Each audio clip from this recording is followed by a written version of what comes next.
Anybody with half a brain, I would say. Because where are we going? What are we making out of our life? That is the question. That is the question. Where's the world going?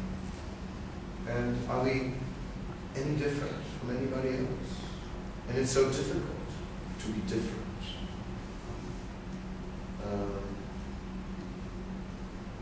Of course, I don't know most of you, but I can just imagine what it must be like to be from an Indian family growing up in England. What a mix! You know? I mean, I can't imagine what kind of identity crisis that could create, but it must be an interesting one. There must be interesting dilemmas sort of occurring in one's life. At home, everything is Gujarati, and at school, everything is, well, whatever it is, UK all the way. Huge dilemmas, obviously, and which is, well, I described it in its infant stage, but which really manifests in a way of life, okay, which is a form of entanglement. Life is not just about fulfilling dreams. Life is not just about enjoying. A lot in life is about surviving. Okay? A lot is about keeping your head above water, actually. And isn't that what we're doing? I don't think anybody joins a university because you think it's going to be so wonderful. I think it's just a way to survive. Okay, better, I've got a piece of paper, I'll probably be able to deal better with the world we live in. That's about it. This is not a place where dreams are fulfilled. This is a place where you get a swimming diploma, right? So that when we throw you in the deep end, at least you know how to deal with the situation. And in case you're chased by some crocodiles or sharks, that you sort of know how to paddle away very fast. This helps you to deal better with life. It's about survival. So, but life is obviously not meant for just survival. That's not good enough. That's not good enough at all. Life is meant for actually reaching a deeper goal. I remember when I was in the head of our ashram in India, Vrindavan, in the 80s, that one day one British mathematician came, one student who had just graduated in mathematics, and he wanted to join the ashram.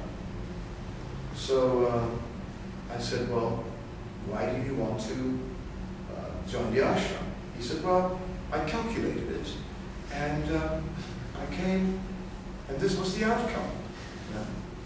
I said, very good, very good. I said, well, what was the ultimate consideration then in your calculation? He said, well, after thoroughly analyzing the situation, I concluded that the goal of life was self-improvement. He said, so I came for that. I said, well, not bad. I said, well, whatever mathematics he applied, I don't know, but I thought the conclusion wasn't bad. Not bad at all. It is, at least there was some idealism in him. At least there was something more than, well, you know, just throw it in incredible water, okay? thank God there was a little more idealism in him. That sort of appealed to me, I must say. But most people, no way, no. Just another shade of grey, if you know what I mean, or blue, or black, but not too wild in the colours. No, just sort of stay normal. A little different, but not too different, if you know what I mean. It's the good old herd syndrome. You look at left, you look at right, and then you say, bleh. You just follow exactly what everyone else does, and just watch out, don't be too different. What will people say? The herd may not like it. So, in this way, the tendency to conform to the common denominator is so strong in people that everyone is thinking he's making choices in his life, but meanwhile everyone's imitating everyone. That's really what it's all about. So, those who want spiritual life are people who are not satisfied.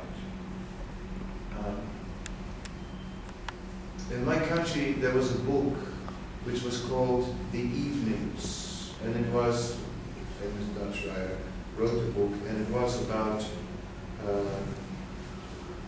an industrial town, a street where every house looked the same.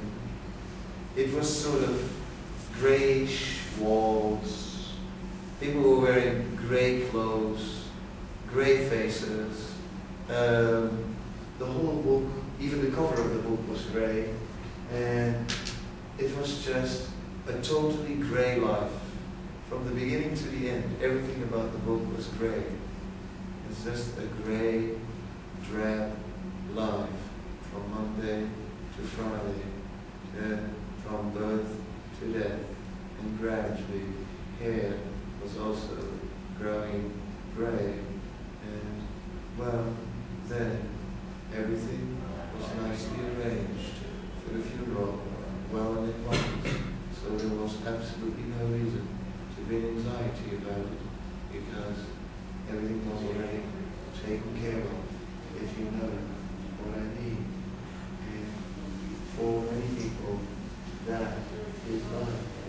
And such people, they definitely don't want to know about a guru or something exotic like that. Yeah. They'd rather not rock the boat, if you know what I mean. Better safe than sorry. So, the guru story relates to those who are a little bit more heroic, who say, no, I'm not just going to be a number. I'm not just going to let my life be pushed along by a society that has no real ideals, a society which is just based on consumption and production. I will not just merely be pushed. I will try and pursue some ideals in my life.